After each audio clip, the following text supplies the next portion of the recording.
fear and favour, unless people at the bottom of the pyramid have the ability to withstand the pressure, the superstructure of the polity.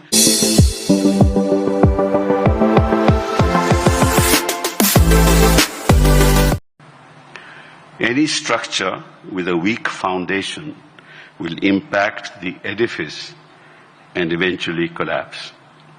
The justice delivery system at the foundation of the judicial structure needs to be strengthened both in terms of quantity and quality of manpower and infrastructure.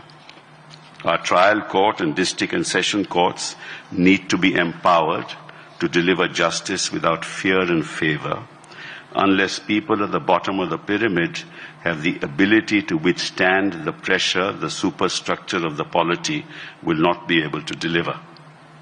I don't want to call the judiciary at the level of the trial court and district and session judges to be subordinate, because the judge sitting there delivers justice, and the question of being considered as subordinate to any authority is a contradiction in terms.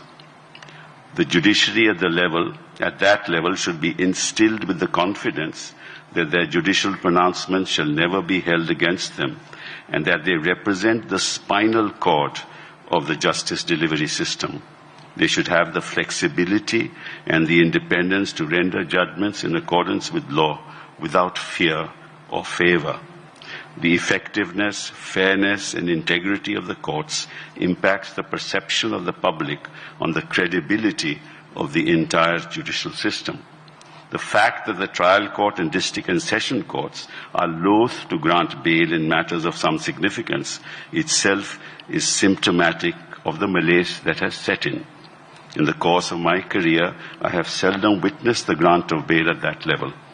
This is not just my experience, but the Chief Justice of India has said often enough that court at the highest level is burdened with matters of bail, because at the level of trial courts and district and session courts, bail seems to be an exception.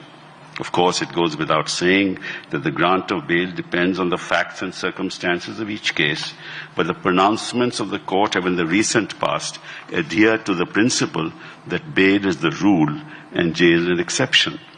We've seen trends harking back to the law laid down in Gurbaksh Singh Sibia, wherein this principle has been enunciated and has now been reiterated by the Supreme Court of India in several recent judgments, even in relation to special acts which require stringent twin conditions. Liberty is the foundational substratum of a thriving democracy. Any attempt to throttle it impacts the quality of our democracy.